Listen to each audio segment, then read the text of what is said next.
Halo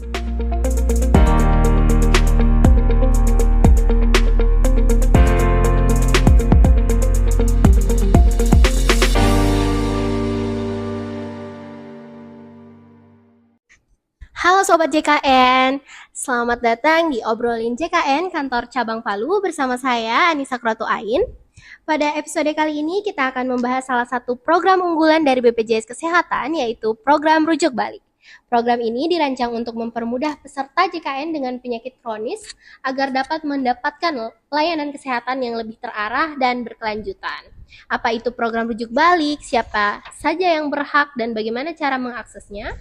Sekarang saya sudah bersama Kak Fatin Mutiara Dani sebagai staf verifikator klaim, ya Kak? Betul. Bagaimana kabarnya Kak Fatin? Baik, hai Ica. Hai Kak. Jadi kita di podcast episode kali ini akan bahas tentang PRB nih Kak, program rujuk balik. Oke. Mungkin masih banyak sobat JKN yang belum tahu apa sih itu PRB dan apa tujuan utamanya bagi peserta JKN. Oke. Jadi kita mulai aja ya langsung ya. Iya Kak. PRB itu singkatan dari program rujuk balik. Nah, itu apa sih? Jadi PRB ini merupakan pelayanan kesehatan yang diberikan kepada penderita penyakit kronis dengan kondisi stabil dan masih memerlukan pengobatan dan perawatan lanjutan yang dilaksanakan di FKTP atas rekomendasi atau rujukan dari dokter spesialis atau subspesialis yang merawatnya. Gitu. Tapi bentar nih, FKTP itu biar pada tahu ya, FKTP itu adalah fasilitas kesehatan tingkat pertama. Itu contohnya itu kayak puskesmas, klinik, dokter keluarga, kayak gitu. Itu FKTP. Kalau yang satu lagi namanya FKRTL, fasilitas kesehatan rujukan tingkat lanjutan. Contohnya itu rumah sakit gitu. Oke, jadi seperti itu Sobat JKN. Jadi kalau kita Iya. mau program rujuk balik itu mulainya dari FKTP dulu ya Kak, berarti. Iya, jadi ini pasien awalnya kan kalau pasien JKN itu kan pasti dari berobatnya itu dari FKTP dulu ya, dari puskesmas atau klinik atau dokter praktek pribadi. Nah, itu nanti kan kalau misalnya memang membutuhkan perawatan lanjutan pasti akan dirujuk ke FKRTL atau misalnya rumah sakit gitu kan. Nah, nanti peserta dengan penyakit kronis yang dirawat di rumah sakit ini kalau dokter spesialis yang merawatnya ini sudah menyatakan kalau pasiennya ini dianggap stabil, itu bisa diajukan untuk ikut program rujuk balik gitu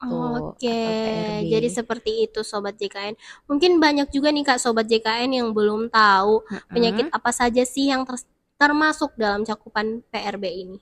Oke, jadi tadi kan kita udah tahu ya kalau PRB ini khusus untuk penyakit kronis. Nah, penyakit kronis apa aja sih yang bisa ikut program rujuk balik ini? Itu ada 9. Yang pertama itu ada diabetes mellitus, terus ada hipertensi, ada penyakit jantung, asma, PPOK. PPOK ini adalah penyakit paru obstruktif kronis. Terus ada epilepsi, ada gangguan kesehatan jiwa kronis, ada SLE atau sindroma lupus erythematosus atau lupus ya biasanya sebutnya, terus ada stroke. Itu jadi ada 9 penyakit kronis yang bisa ikut program PRB. Jadi kalau di luar 9 penyakit itu gimana Kak? Itu beda lagi. Beda lagi ya Yang ininya. bisa ikut program PRB ini adalah khusus untuk yang 9 penyakit kronis tersebut.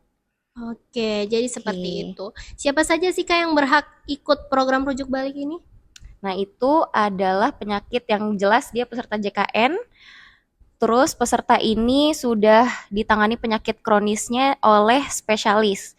Nah, nanti spesialis ini akan menyatakan bahwa kondisinya ini sudah stabil nih. Kalau misalnya kondisinya sudah dinyatakan stabil, maka dia bisa ditetapkan sebagai pasien yang bisa mengikuti PRB. Nanti diberikan surat rujuk balik untuk balik ke fasilitas kesehatan tingkat pertamanya atau ke FKTP-nya gitu. Nanti akan didaftarkan sama rumah sakitnya. Kan ini jadi awalnya memang dari rumah sakit, pesertanya rumah sakit nanti didaftarkan menjadi peserta PRB. Nanti ada beberapa berkas yang perlu ditunjukkan, yaitu kayak kartu BPJS. Kalau misalnya sekarang kan sudah bisa pakai KTP. kartu KTP atau kartu yang di Mobile JKN.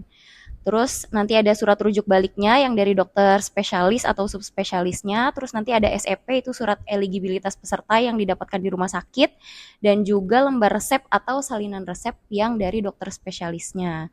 Nah, nanti peserta ini akan ngisi formulir pendaftaran PRB dan akan mendapatkan buku kontrol PRB gitu. Nanti selanjutnya, jadi pasien ini nggak perlu repot-repot lagi untuk balik berobat ke rumah sakit. Iya. Kan sebelumnya ini kan dia akan bolak-balik rumah sakit untuk berobat ke spesialis, tapi karena sudah dinyatakan stabil sama dokter yang menanganinya, maka dia bisa ikut PRB dan dia tinggal balik untuk kontrol konsul ke FKTP yang terdaftar, bisa di puskesmas atau klinik atau dokter dokter keluarga gitu. Jadi nanti besok-besoknya itu sudah bisa datangnya ke FKTP aja. FKTP saja. Nggak Jadi usah ke seperti itu. rumah sakit lagi gitu. Oh, jadi layanan JKN ini sangat mempermudah kita ya Kak, kalau misalnya Iya. terdaftar dalam 9 penyakit PRB ini, jadi kita tidak perlu bolak-balik ke FKRTL, Iya. bisa ke FKTP saja. FKTP nanti bisa dapat obatnya juga secara rutin gitu. Konsul rutin, Oh. obat rutin di FKTP.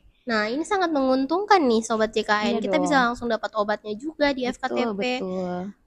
Terus menurut Kak Fatin nih, Mm-mm. apa sih manfaat yang akan dirasakan peserta JKN dengan adanya PRB ini? Manfaatnya banyak ya pasti. Yang pertama yang paling penting itu adalah peserta dengan penyakit kronis ini pasti bisa menjaga kondisinya untuk tetap terkontrol ya, karena pasti akan secara rutin setiap bulan ya datang ke FKTP untuk konsultasi dokter dan juga akan dapat obat. Jadi minum obat rutin, konsul rutin, udah pasti kondisinya menjadi terkontrol. Yang kedua, efisiensi jarak. Kan ya, daripada harus ke rumah sakit, mungkin rumah sakitnya jauh gitu ya dari rumah, lebih baik kalau dia datang ke FKTP yang lebih dekat dari rumahnya gitu kan. Terus yang ketiga adalah efisiensi waktu ya. Seperti yang kita tahu kalau di rumah sakit antriannya itu kan lumayan ya. Iya, Jadi kalau lumayan misalnya panjang. datang ke FKTP antriannya pasti akan lebih sedikit, dan sekarang kan udah bisa memanfaatkan antrian online pakai Iya. mobile JKN gitu. Wah, jadi sangat bermanfaat sekali nih Iya layanan-layanan dong. BPJS Kesehatan. Iya. Program rujuk balik dari episode kali ini kita sudah dapat ilmu baru nih Sobat JKN dari Kak Fatin mengenai apa itu program rujuk balik, prosedurnya, dan apa manfaat yang akan didapatkan oleh peserta. Iya. Terima kasih Kak Fatin Sama-sama. atas kesempatannya berbagi ilmu di podcast Obrolin JKN kali ini.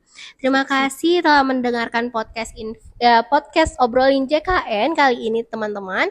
Dengan adanya program rujuk balik, peserta JKN dengan penyakit kronis dapat mendapatkan layanan kesehatan yang lebih terjangkau dan berkesinambungan.